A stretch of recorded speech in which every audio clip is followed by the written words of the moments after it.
하나님 감사합니다. 주의 은혜로 오늘도 주님 안에서 하나님의 은혜 안에서 하나님 하루를 잘 보내고 이 밤에 하나님의 말씀 앞에 섭니다. 하나님이 하신 일, 하나님의 역사, 하나님 배우고 싶어서 하나님 더 알고 싶어서 하나님의 뜻을 알고 하나님의 뜻 더 가깝게 살기 원하여서 이 자리에 모였습니다.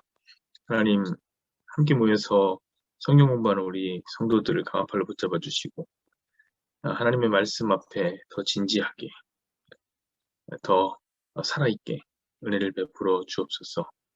함께해 주실 주님 감사하며 예수님의 이름으로 기도합니다. 아멘.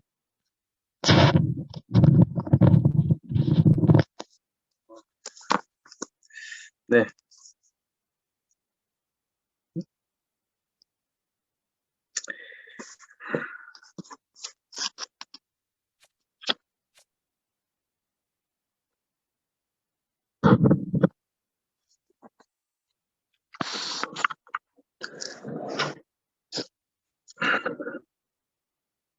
여러분인가? 예. 오늘은 8번째 시간이죠. 8강, 벌써 8강입니다. 한 번 아니면 2번 정도 남은 것 같아요. 끝까지 이제 잘 마무리하시기를 한번 소망해 봅니다. 우리는 이제 지난 중간기 동안에 처음에는 어떤 얘기했냐면 첫 번째 파트는 뭐 했냐면 역사 공부했어요. 그쵸? 역사 어떻게 흘러가는지, 아수르에 의해서 북이스라엘이 어떻게 멸망하는지, 바벨론에 의해서 남유다가 어떻게 멸망하는지 그 역사 공부를 쭉 하게 됩니다. 그리고 이제 두 번째 파트에 들어서 이제 하나님이 하신 일, 하나님의 사업에 대해서 이제 공부를 하고 있습니다. 그래서 이제 첫 번째로는 여기에서 이제 하나님께서 회당을 만들어 나가셨다. 이렇게 이제 이야기했어요. 이 회당은 어떤 역사가 담겨 있었습니까? 이거 복음 전파의 기지로서의 역할을 감당했다고 말씀드렸습니다. 원래 이 회당이라고 하는 것은 유대교, 그러니까 기독교가 아니라 유대교의 이제 명맥을 유지하기 위해서 만든 거예요. 그렇죠? 그런데 이제 그 안에서 복음이 훨씬 효과적으로 빠르고 강력하게 퍼져 나가게 된 것이죠. 그 신약 성경에 보면 예수님이나 사도들이 이 회당에서 설교하신 장면이 많이 나온다고 제가 말씀드렸죠. 이 회당 안에서 이제 이 유대교 안에 있는 유대인들이 기독교로 이제 개종을 하고, 그래서 이 회당 안에 들어있는 하나님을 경외하는 이방인들 역시 어떻게 기독교로 개종을 하는 역사가 있었습니다. 이 일들을 이제 하나님이 하신 것이죠. 그리고 두 번째, 어떤 얘기 했습니까? 지난주는 우리 어린이날이어서 이제 안 했지만, 지난주에 이런 얘기 했습니다. 헬라어 통일. 헬라어를 통일하신 하나님에 대한 이야기 공부했습니다. 왜 헬라어 통일이라는 말이 나왔죠? 언어가 나누어졌기 때문에 그랬어요. 언어가 나누어졌습니다. 왜 나눠졌습니까? 바벨탑 사건 때문에 나누어졌죠. 이거 다 얘기한 거예요. 지금 복습하는 거예요. 자, 이것은 언어가 나누어진 이것은 무엇이라고 그랬습니까? 저주라고 그랬습니다. 저주예요. 왜? 이거 왜 저주입니까? 복음이라는 것은, 복음은 어떤 도구로 전해지는 거예요? 말씀이라는 도구로 전해지는 거잖아요. 그렇죠? 말씀이라는 도구로 전해지는 것이 복음인데, 이 언어가 갈렸다, 이 언어가 이렇게 나뉘었다, 이것은 이 복음을 받아들이기에 어려워졌음을 뜻하는 것이죠. 그래서 여러분, 언어가 나뉘어지는 것은 이것은 저주다 얘기했습니다. 누구 때문에 나눠졌습니까? 이 바벨탑 사건을 만들어 놓은 누구요? 인간들 때문에 만들어진 거죠. 이게 언어가 나뉘어진 겁니다. 그렇죠? 그런데 하나님께서, 이때 하나님이 등장. 알렉산더라고 하는 마케도니아의 이방인 청년 하나를 불러갖고 하나님은 나뉘었던 이 언어를 어떻게 하십니까? 하나로 통일하셨습니다. 잘 정돈된 어떤 나라요? 이 헬라라는 나라, 헬라 제국. 헬라 제국에 어떤 것이 있었습니까? 시스템. 좋았죠. 시스템. 또 언어. 시스템이 돌려면 언어가 필요하죠. 그리고 또 그 기반인 철학. 이런 철학들이 빠르게 이 헬라 제국이 삼켜나간 헬라 제국이 영토로 퍼지기 시작했던 거예요. 그러니까 삽시간에 이제 언어가 하나로 통일되는 것이죠. 자, 이 언어의 통일이라고 하는 것이 얼마나 이방인 구원에 그쵸? 큰 힘이었는지 이 언어가 이미 통하였기 때문에 복음이 굉장히 수월하게 전하여졌습니다. 음? 여러분 성경을 아마 공부해봐서 아시겠지만 여기 성경 공부 또 굉장히 어, 많이 하셨던 분들 아닙니까? 성경 공부해봐서 알겠지만 이 성경 속에는 엄청나게 많은 내용이 담겨 있어요. 성경은 진짜 너무 방대합니다. 엄청나게 많은 얘기 담겨 있어요. 이 안에는 뭐가 있습니까? 비유가 넘쳐요. 이 안에는 상징이 넘쳐요. 그렇죠? 문학적으로도 보면 이 성경 안에는 문학적으로 보면 어떤 형식이 있습니까? 편지 형식도 있고요. 역사서 형식도 있고요. 시가서, 시의 형식도 있고요. 묵시의 형식도 있고요. 노래의 형식도 있습니다. 다양한 방법으로 기록이 되어 있습니다. 그러므로 이것을 언어가 받쳐주지 않으면 이해가 안 되는 거예요. 이해가 안 돼요. 죄송합니다. 잠시만요.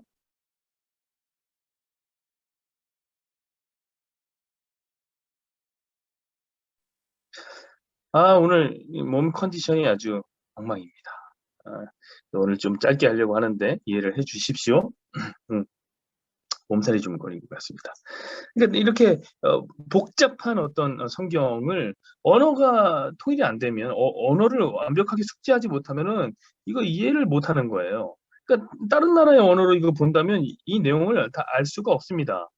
그런데 이 예수님이 오시기 전에 이거 이제 중간기의 얘기잖아요. 중간사. 그쵸? 중간기에 이거 예수님 전이거든요. 예수님 이전에 이 중간기 언어가 통일됐다는 것은 진짜 말씀으로 오신 예수님을 받아들이기 위한 굉장히 중요한 사업이었다.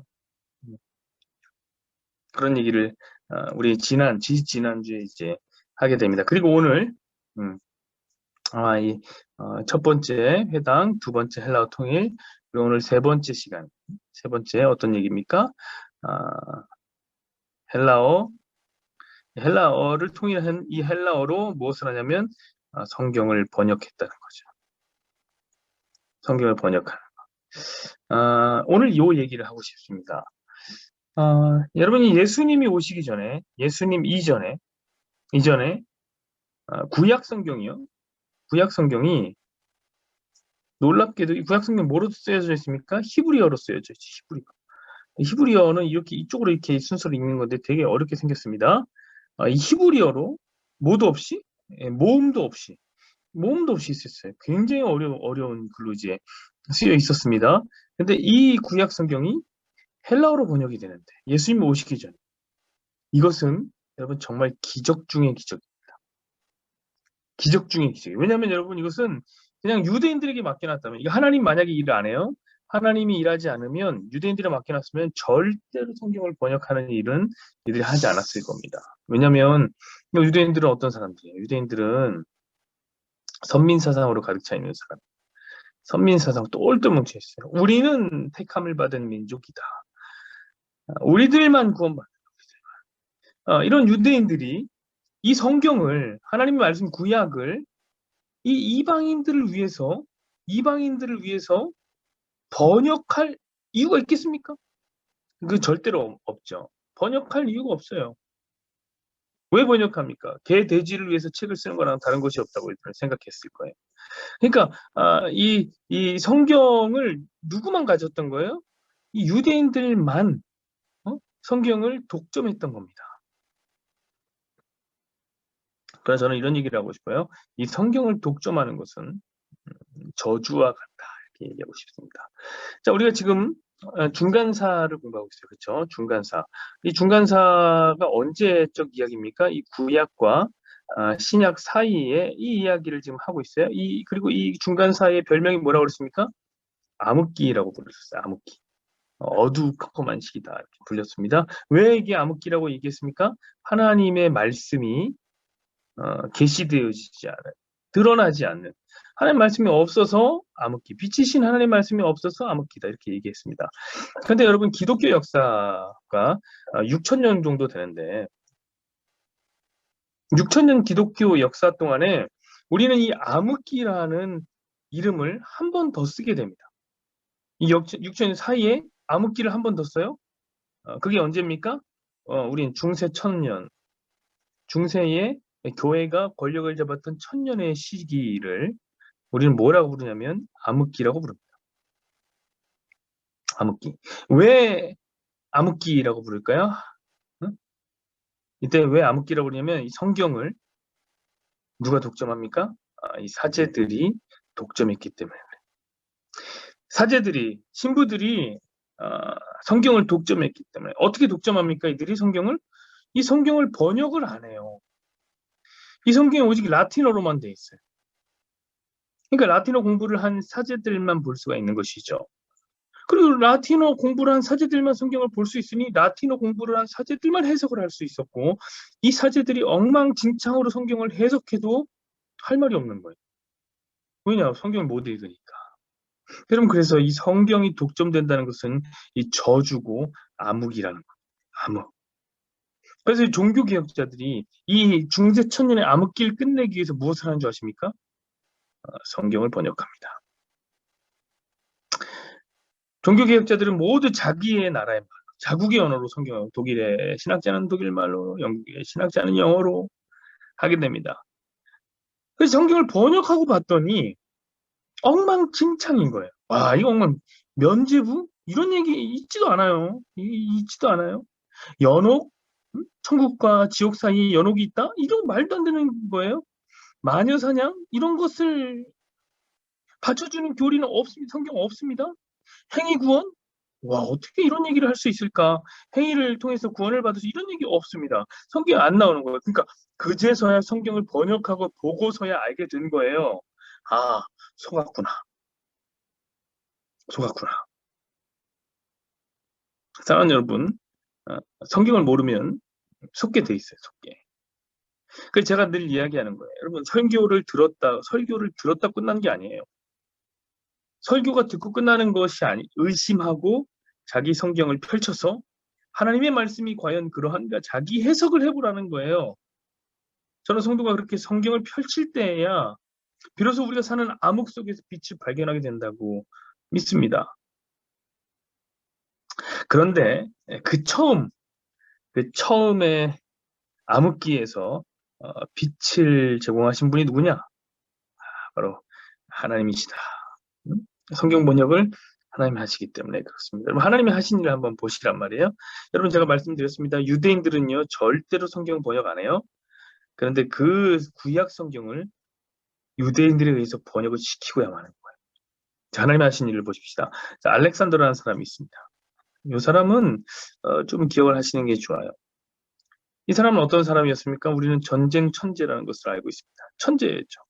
전술 그리고 싸움 대단했습니다. 천재 이렇게 썼네요. 그러나 그냥 싸움만 좋아하는 사람은 아니었어요. 이 사람은 이 전쟁터에서도 책을 읽을 만큼 어떤 사람이냐면 독서광이죠. 독서광. 책을 엄청 사랑했던 사람이에요. 그런 철학을 사랑하고 책을 사랑하는 그런 사람이었어요. 자, 여러분 이게 이 알렉산더가 누굽니까? 이 왕이에요. 헬라 제국의 왕.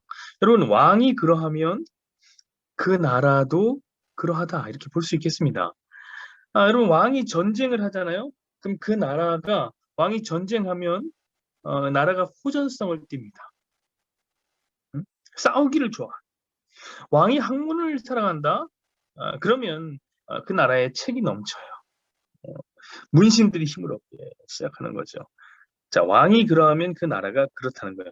여러분, 그 교역자들 사이에서, 그러니까 목사들, 교역자들 사이에서는 그런 말이 있습니다. 어떤 말이냐면, 이 담임 목사 사역.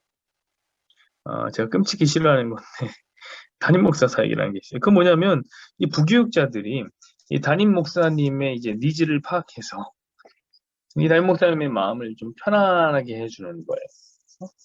자, 제가 아는 어떤 목사님은 부교육자인데 사역이 힘들어서 죽겠다는 거예요. 그래서 아니 왜 힘드냐? 뭐가 그렇게 살기 힘든데 다 하는데 그랬더니 우리 담임 목사님이 새벽마다 탁구를 치자고 하는 거예요. 그러니까 부교육자들이 새벽에 끝나고 새벽 기도 끝나고 쉬고 싶은데 탁구 쳐야 되는 거야. 땀 흘리고.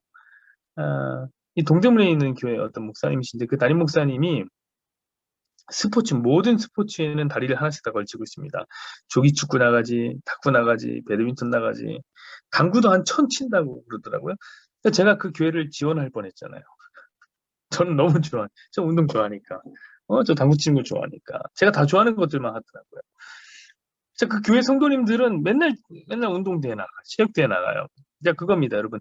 리더의 성향이, 그죠? 교회에 반영이 되는 거죠, 그들. 왕이 곧 그 나라가 되는 거예요. 그런 의미에서 저는 우리 태화교회가 참 좋다고 생각합니다. 왜냐면 제 의사가 거의 반영이 안 되기 때문에 그렇습니다. 어떤 집사님이 계신데, 여기 계신 것 같기도. 어떤 집사님이 계신데, 그 집사님은 제가 피자를 안 좋아하는 걸 알고 자꾸 피자를 시켜주려고 그래요. 저는 양식을 좋아하는데, 저는 진짜 파스타 이런 거 굉장히 좋아하는데 매주 고등어 구이와 제육볶음만 먹어요. 저는 그게 좋은 기회라고 생각해요. 그러나 이 알렉산더라는 사람이 왕위로 있었던 나라는 이 힘의 논리가 정확하게 작동하는 나라. 알렉산더의 뜻대로 가는 거예요. 자, 이 알렉산더가 땅을 빼앗으면요, 큰 도시에 자신의 이름을 딴 무슨 도시를 지으면 알렉산드리아라는 도시를 지어요. 그리고 이제 그곳에는 헬라의 문화, 헬라의 언어, 헬라 철학, 그 도시를 완전히 헬라화시키게 됩니다. 그리고 이제 알렉산더가 죽고 나서도 그랬습니다. 여러분, 알렉산더가 되게 이른 나이에 죽는다고 얘기했죠? 근데 자식 없이 죽었다. 후계자가 없었어요. 전쟁하느라 애 낳을 틈도 없었습니다. 그 알렉산더는 계속 전쟁하고 싶었어요. 그래서 계속 그 빈 땅을 향해서 가고 있는데, 그런데 이제 부하들이 그만 돌아가자고. 계속 전쟁만 하니까 힘들잖아요. 어지간히 해야 되는데. 그래서 이제 돌아오는 길에 이제 풍토병에 걸려 죽게 되는데, 어떤 사람들 그런 얘기를 하더라고요. 부하들이 전쟁하는 거 이제 지쳐갖고 이제 암살한 거라고 얘기도 하던데, 너무 힘들게 했어. 근데 그는 이제 뭐를 이야기죠? 뭐를 이야기? 확실한 건 뭐냐면, 그는 후계자가 없이 죽었습니다. 단 한마디도 아니고 더 강한 놈이 왕되라. 이런 유언만 남기고 죽게 됩니다. 그래서 이제 나라가 크게 이제 3등분이 된 겁니다. 나라가 3등분이 됐습니다. 어떻게 됐냐면 그의 부하들에 따라서 안티고노스 왕조, 셀류키드 왕조, 그리고 톨레미 왕조, 이렇게 3등분이 되게 됩니다. 이때 이제 분열된 이 톨레미라는 왕조에 누가 속해 있냐면 이제 이 이스라엘이 속해 있는 거예요. 우리 이스라엘 중심으로 보죠. 자, 이 톨레미 왕조는 이스라엘에게 굉장히 우호적이었습니다. 왜냐? 왜 우호적이냐? 이 톨레미 왕조가 어디에 위치하고 있는 왕조냐면 바로 이집트 지역을 관할하는 왕조예요. 근데 여러분 생각해 보세요. 이 이스라엘이요, 이 이집트에게는 언제나 호의적이에요. 굉장히 잘해줬습니다. 마치 조선이 중국 황실을 섬기듯이 형이요, 우린 아우요, 뭐 그렇게 아버지 국가에 우린 자식 국가 이렇게 했던 것처럼 이스라엘은 이집트를 굉장히 섬겼어요. 잘했어요. 그래서 이제 톨레미 왕조는 이 이스라엘의 우호적이었습니다. 근데 이 톨레미 왕조에 뭐가 있냐면 알렉산드리아라는 도시가 있어요. 그러니까 이 알렉산더가 여기도 쳐들어가서 이거 만든 거죠? 만든 거죠? 그리고 이 알렉산드리아라는 곳은 해안 도시인데 여기에서는 당대의 가장 큰 도서관이 있습니다. 알렉산드리아라는 도서관이 있는데 그 당시에 무려 40만 권의 책이 있어요. 40만 권의 책. 여러분 지금 뭐 이제 뭐 우리가 뭐 국립중앙박물관에 도서관에 가보면 뭐 1200만 권 뭐 이렇게 책이 있다고 40만 권 별거 아닌데 이렇게 생각할 수 있지만 이건 당시 이제 출판 기술 측면으로 보면 이건 진짜 말도 안 되는 책의 양입니다. 이거 세계의 모든 책을 가져왔다라고 봐도 이게 뭐 과함이 없는. 그럼 당시에는 책 전부 다 필사합니다. 필사예요. 손으로 써요. 지금 컴퓨터로 막 뽑아내는 게 아니란 말이에요. 그러니까 아마 이랬던 것 같아요. 이 알렉산드리아 도서관의 목적은 뭐냐면 이 세상의 모든 책을 모으는 것 같아요. 그래서 이 알렉산드리아 도서관의 그 관장이었던 당시에 이제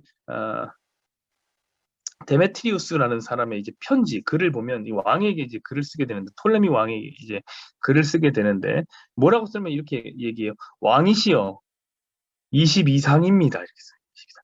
하지만 나는 짧은 시간 안에 50이 실현되도록 최선을 다할 겁니다. 그런데 유대인들의 율법서들도 필사하여 폐하의 도서관에 두는 것이 적합하다는 정보가 내게 알려졌습니다. 이런 편지를 써요. 그러니까 여기서 20이라고 하는 것은 무엇이냐? 20만 권의 책을 얘기하는 것 같아요. 50이라고 하는 것은 50만 권의 책. 그러니까 지금 20만 권 정도가 있는데 조금 더 있으면은 50만 권까지 모을 수 있을 것 같습니다. 이런 얘기를 해요. 그러니까 이 데메트리우스 때 20만 권이 있었는데 그가 왕의 명령을 받아서 미친 듯이 책을 모으고 있었던 겁니다. 몇 권까지? 50만 권까지 모으고 있었던 거죠. 그러니까 이 헬라 제국은 정말 철학을 사랑하는, 그 철학 사랑이, 도서를 사랑하는 그 마음이 책을 모으는 일로 나타났던 겁니다. 그런데 데메트리우스의 편지에 어떤 내용이 담겨 있습니까? 어떤 이야기가 담겨 있어요? 유대인들의 율법서. 이게 뭡니까? 모세오경. 모세오경. 이것도 번역을 해서 왕의 도서관에다가 둬야 되지 않겠습니까? 이렇게. 자, 책 모으기에 혈안이 된 이 톨레미 왕조. 모든 지원을 아끼지 않고 구약 성경을 그들의 말인 헬라어로 번역하기 시작합니다. 톨레미는 헬라어를 썼으니까. 자, 이 데메트리우스라는 이 사람은 이 황제의 명을 앞세워서 어떻게 하냐면 그 당시에 이스라엘에 지파가 몇 개 있죠? 12지파가 있죠. 여기서 각 지파마다 6명씩의 율법학자를 모읍니다. 그럼 몇 명이에요? 72명이에요. 12 곱하기 6, 72. 이 사람들은 누구냐면 이 이스라엘의 정말 최고의 율법학자들을 모아요. 72명. 그리고 뭐 하냐? 성경을 번역하기 시작합니다. 이게 대단한 거죠. 여러분, 사실 이런 건 쉬운 게 아니에요. 가끔씩 우리가 이제 그 번역서를 보면요. 번역서를 보게 되잖아요. 뭐 저는 이렇게 영어를 잘하지 않으니까 번역서를 보면요. 야, 내가 난독증이 있었나? 번역서를 읽을 때 난독증을 의심하게 됩니다. 뭔 말인지가 모르겠어요. 무슨 말인지 못 알아보겠어요. 자, 그럼 둘 중에 하나예요. 내가 난독증이 된 것 같은 느낌이 들면 둘 중에 하나. 첫 번째는 뭐냐면 이 번역서의 글이 너무 수준이 높아서 내가 이해를 못하는 거예요. 그럼 이제 이거 못 읽죠? 그게 아니라 뭐냐면 번역이 너무 거지 같아서 번역이 너무 엉망진창인 거예요. 이게 엉망진창. 그래서 가독성이 떨어지는 겁니다.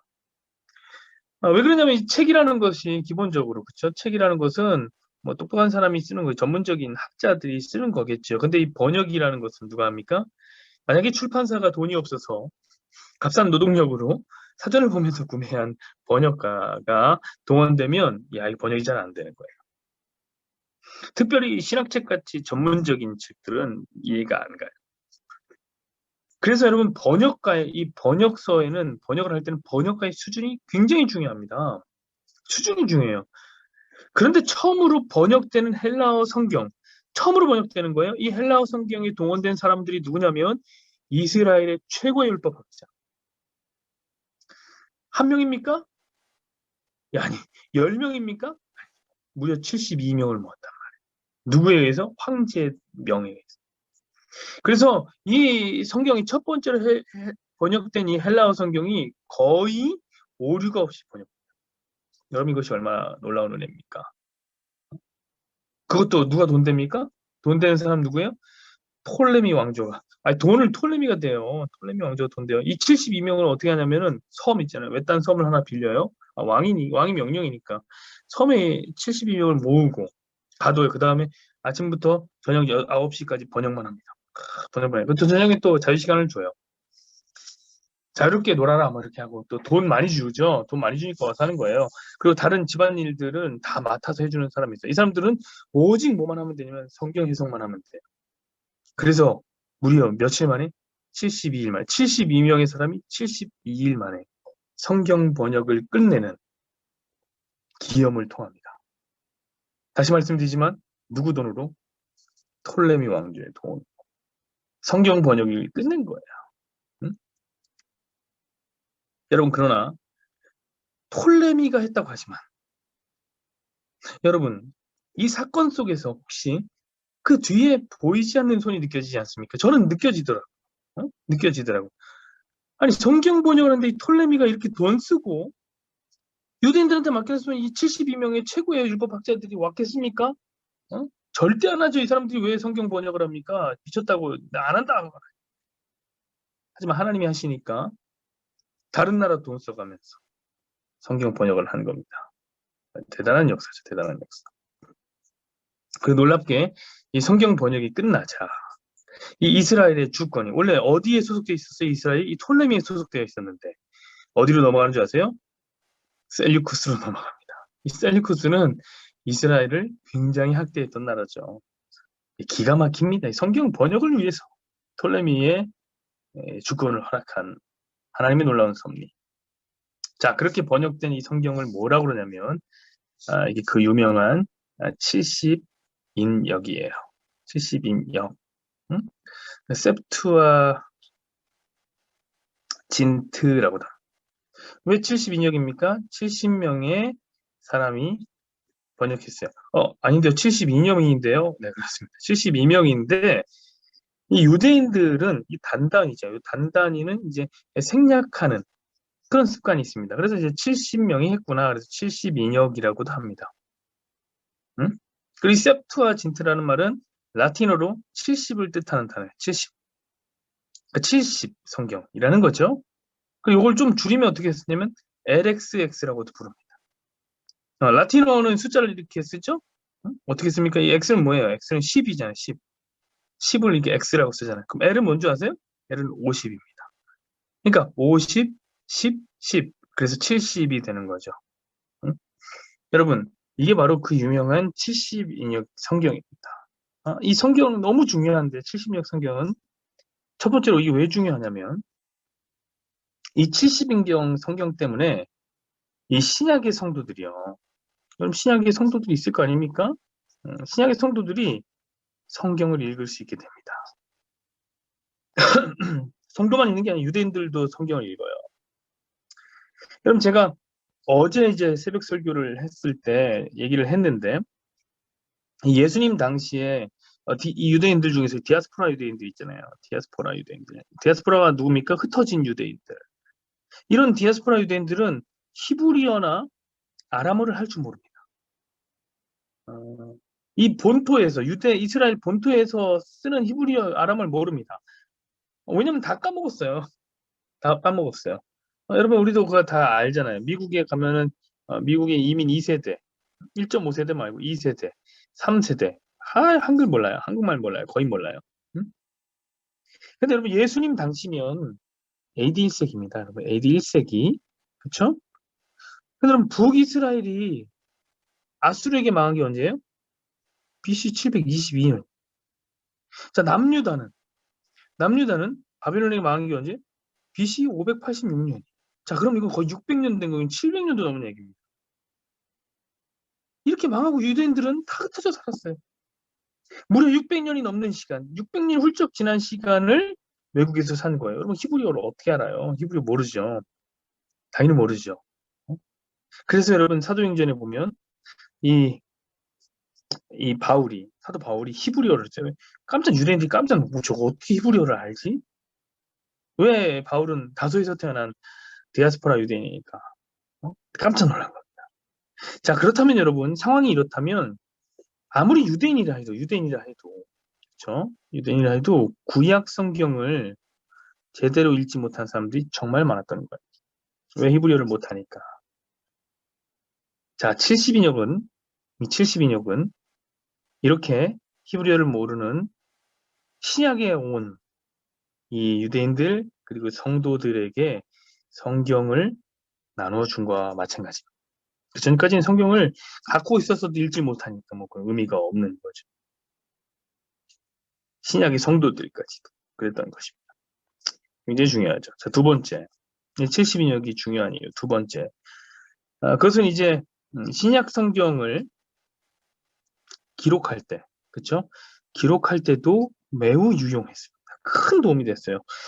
여러분 아마 신약 성경을 이제 읽으면서 느꼈겠지만 여러분 신약 성경이라고 나는 절대로 구약은 얘기도 안 한다. 구약과 담탁고 이렇게 쓴 거입니까? 아니에요. 그렇지 않아요.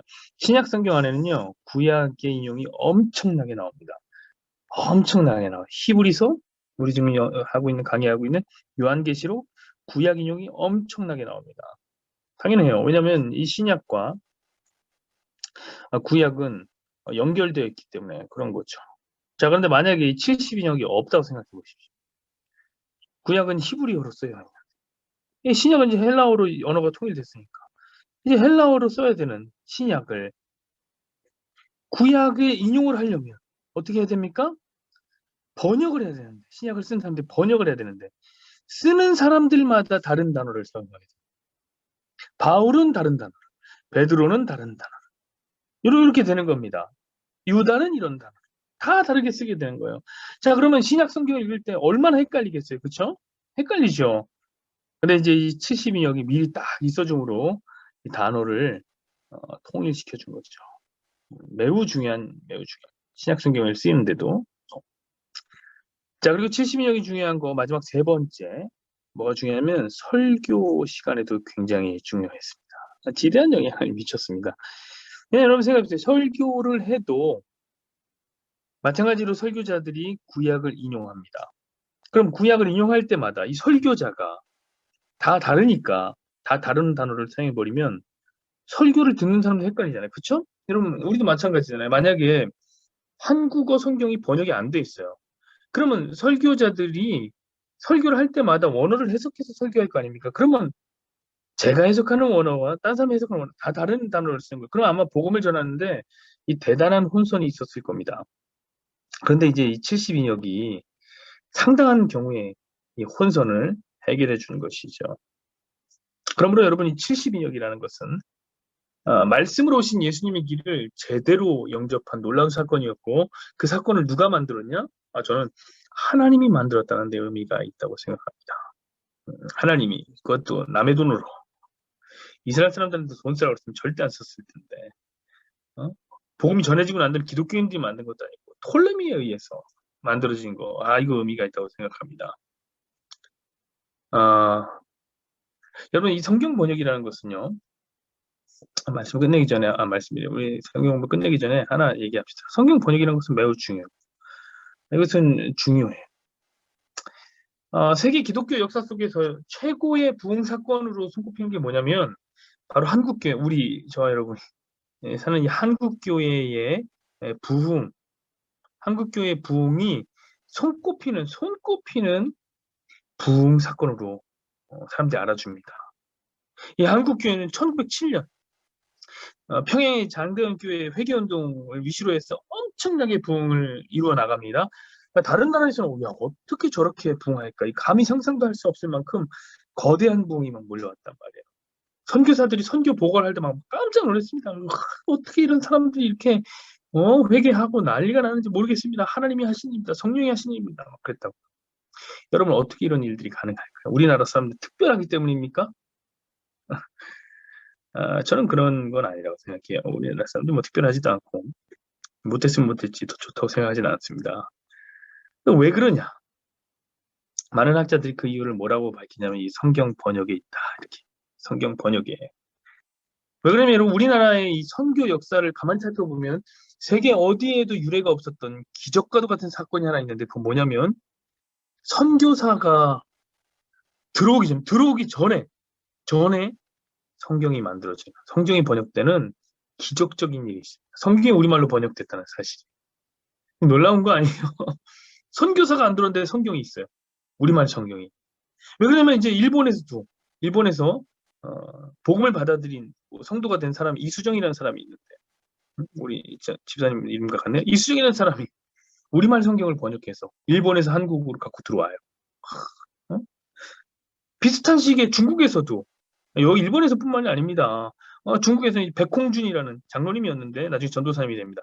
이 백홍준이라는 사람이 거기서 이제 성경을 보면서 이제 중국어 성경을 보면서 이제 하나님 만나고 중국어 성경을 번역해서 한국으로 들어오는 사건이 있었습니다. 그 선교사들이 들어왔을 때 깜짝 놀란 거예요. 아니, 선교사들이 들어왔는데, 아니, 어떻게 성경이 있는 거야? 우리가 아직 안 들어왔었는데. 우리가 들어오지도 않았는데 성경이 어떻게 있는 거야? 그럼 보통 선교사들이 처음에 들어오면 뭐부터 하는지 아세요? 성경부터 번역합니다. 계속 몇 년에, 십수년에 걸쳐서 성경만 번역하는 거예요. 그런데 그럴 필요가 없었던 거예요. 그냥 번역된 성경으로 복음만 전하면 됐던 겁니다. 그 결과 감당할 수 없는 부흥이 한국교회를 찾아온 것이죠. 저는 성경 번역이 참 중요하다고 생각합니다. 그런데 그 최초의 성경 번역이 중간기 암흑 시대에 하나님에 의해서 그 물고기가 튀었다는 사실이 진짜 감격스러운 일 아닙니까? 하나님이 그 일을 하셨구나. 너무너무나 놀라운 하나님의 은혜입니다. 마지막으로 한마디만 하고 오늘 좀 일찍 마치죠, 여러분. 그렇다면 하나님은 왜 성경을 번역하신 것일까요? 많은 그리스도인들이 이걸 놓치고 있어요. 하나님이 성경을 번역한 이유를 놓치고 있어요. 하나님 성경을 왜 번역했을까요? 분명했어집니다. 읽으라고 번역해. 근데 안 읽어요. 성경을 안 읽어요. 그러면 뭐 어떻게 되는지 아세요? 성경 안 읽으면 자체 암흑기를 맞이하는 겁니다. 사랑하는 여러분, 말씀 보신 예수님은 성경을 읽을 때 만날 수 있어요. 성경을 읽을 때. 저는 저와 여러분이 부디 하나님의 마음을 아셔서 성경을 읽으시는, 성경을 갖고 있는이 아니라 성경을 펼쳐서 읽으시는 저와 여러분이 되기를 간절히 한번 소망해 보겠습니다. 네, 오늘 여기까지 하시죠. 기도하겠습니다. 하나님 참 감사합니다. 하나님의 말씀을 우리가 이해할 수 있는 언어로 읽을 수 있다는 것은 얼마나 감사한 일인지, 지혜가 부족하고 아는 것이 없는 이 목사와 같은 자들이, 이 종과 같은 자들이 하나님 말씀이 한국어로 기록이 안 돼 있었다면, 히브리어로만 남아 있었다면 도무지 알 수 없고 해석도 할 수 없는 하나님 그런 말씀이 독점된 말씀이 되었을 겁니다. 그런데 하나님에 의해서 이 성경 해석이 이루어지고 그것은 우리에게 성경을 읽으라 말씀하신 하나님의 단호한 뜻이니 우리가 그 뜻을 받들어 하나님의 말씀을 읽고 또 해석하고 또 틀리기도 하고 또 그것으로 맞추어 나가기도 하는 그 놀라운 성경 부흥 운동, 성경 운동, 말씀 운동이 우리 안에서 일어나도록 하나님 은혜를 베풀어 주옵소서. 주께서 함께 하시주 믿사오며 예수님의 이름으로 기도합니다. 아멘. 수고하셨습니다. 감사합니다. 건강하소서.